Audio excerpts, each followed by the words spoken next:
शादी का झांसा देकर 10 साल रखा रिलेशनशिप में शादी रचाई दूसरी लड़की से शादी समारोह में पहुंची प्रेमिका। दरअसल आपको बता दें कि शादी के प्रोग्राम में उस समय हलचल मच गई जब एक लड़की रुड़की ग्रीन पार्क स्थित बैंक्वेट हॉल पहुंची और दूल्हा बनकर आए महवड़ निवासी युवक को अपना प्रेमी बताने लगी। लड़की का कहना है कि वहां आरोपी युवक के साथ 10 साल से रिलेशनशिप में है और युवक उसे शादी का झांसा देता आया है। लड़की ने बताया कि मेरी मुलाकात युवक से एक शादी समारोह में हुई थी। आरोपी युवक ने मुझसे कहा था कि तुम अपने पति से तलाक ले लो और मैंने उसके कहने से अपने पति से तलाक ले लिया और आरोपी युवक रिलेशनशिप में रहने लगी। और जब भी आरोपी युवक से शादी के लिए कहती तो वह कोई ना कोई बहाना नाटक बनाकर टाल देता और मुझे मालूम हुआ कि आरोपी युवक रुड़की में अपनी बारात लेकर पहुंचा है तो मैं भी मौके पर पहुंची तो आरोपी युवक मुझे देखते ही कहने लगा तू यहाँ क्यों आई है, जिसके बाद उसके भाई और दोस्तों ने मुझे धक्का देकर बैंक्वेट हॉल से बाहर निकाल दिया। मैंने यहां पहुंचने से पहले 112 पर कॉल करके सूचना दी कि मेरे साथ ऐसा हो रहा है, जिस पर मुझे कहा गया कि आप स्थानीय पुलिस से संपर्क करें, लेकिन 3 घंटे बीत जाने के बाद भी मुझे पुलिस का किसी तरह का सहयोग नहीं मिला और मेरे पास आरोपी युवक से हुई बातचीत की कॉल रिकॉर्डिंग भी एविडेंस के तौर पर मेरे पास मौजूद है। पीड़िता ने कहा कि आरोपी युवक इस लड़की की जिंदगी भी खराब कर देगा अगर और मेरा भी तो यही कहना है कि जिस लड़की से युवक की शादी रचाई है उस लड़की को चाहिए कि वह ऐसे इंसान से रिश्ता खत्म कर दे। मामला क्या था जो आज यहाँ पहुंची तुम?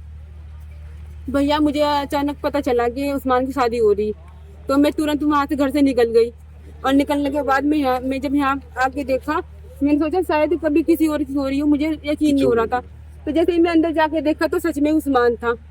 और फिर मैं यहाँ पे जब आई तो आने के बाद मैंने उससे बोला कि तू शादी कर रहा, तो उसने एकदम ये बोला कि तू यहाँ क्या करने आई, इसे किसने बुला दे यहाँ, तू यहाँ क्या करने आई। और उसके भाइयों ने उसके दोस्तों ने सबने मेरे साथ बहुत बदतमीजी की, मुझे धक्के दे के यहाँ से निकाला गया और मुझे बाहर तक मुझे खींच कर लाए, वो निकाला गया मुझे।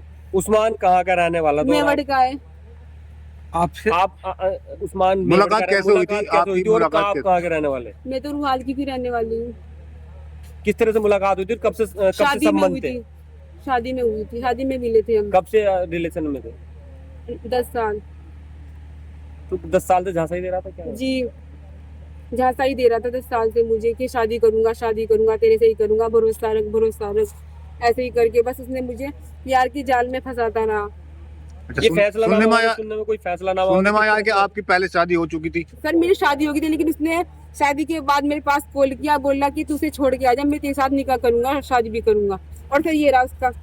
तो तुमने उसको जहाँ तुम्हारी शादी हुई तो उसको छोड़ दिया था? जी। कितने साल हो गए? सर 1 साल हो गया। अब ये फैसला भी हुआ बीच में, किस तरह का फैसला हुआ था ये सर जब मेरा उसके साथ लड़की के साथ जिसके साथ शादी हुई थी खत्म मामला हो गया था, उसके बाद उन्होंने आकर मुझे अपनाया भी था और इस थाने में आकर ये साइन वगैरह भी किए थे। ये इसकी रिपोर्ट है कि हम तुझे लेके जाएंगे। अब आप रुड़के पहुंची हो, क्या सामने आया, किस तरह का मैटर सामने आया? मतलब में भी गए थे क्या पुलिस में? थाने में सर मैं गई, लेकिन अभी वहाँ पे मुझे कोई सुविधा नहीं मिली। पुलिस क्या कह रही है? 112 पे की थी, उन्होंने बोला था कि तुम अपनी नजदीकी थाने में कॉल कर लो। क्या पुलिस ने सहयोग नहीं किया आपका? जी पुलिस ने आपका सहयोग नहीं किया? नहीं किया अभी। 112 के बाद ही पुलिस मौके पे नहीं पहुंची थी? नहीं। कितना समय इंतजार किया? सर 3 घंटे। तो जिस तरह से तुम्हारे से भी शादी हुई थी फिर दूसरी लड़की से शादी कर रहा था, तो क्या लगता है पहले तुम्हारी जिंदगी में फिर दूसरी की? मुझे लग रहा है कि उसकी जिंदगी भी खराब हो रही और कुछ नहीं। जो लड़का मेरा या उतना कि नहीं हो सका वो उसका भी मुझे नहीं लग रहा। उसे उस लड़की को मेरे हिसाब से मैं यही कहना चाहती हूँ उस बहन को कि उसे अपना रिश्ता ना जोड़े बस। लेकिन जिस तरह से तुम्हें पता था कि यहाँ भी प्रोग्राम चल रहा है दूसरे की इज्जत, तो क्या तुम्हें लगता है ठीक था इस तरह का कदम उठाना? मुझे अच्छा नहीं लग रहा था बिल्कुल कि मैं ऐसा करूँ, लेकिन मुझे मजबूर किया गया उस उस्मान ने, जो मैं यहाँ तक पहुँची हूँ। और मुझे अच्छा नहीं लग रहा कि मेरी मोहब्बत किसी और की हो।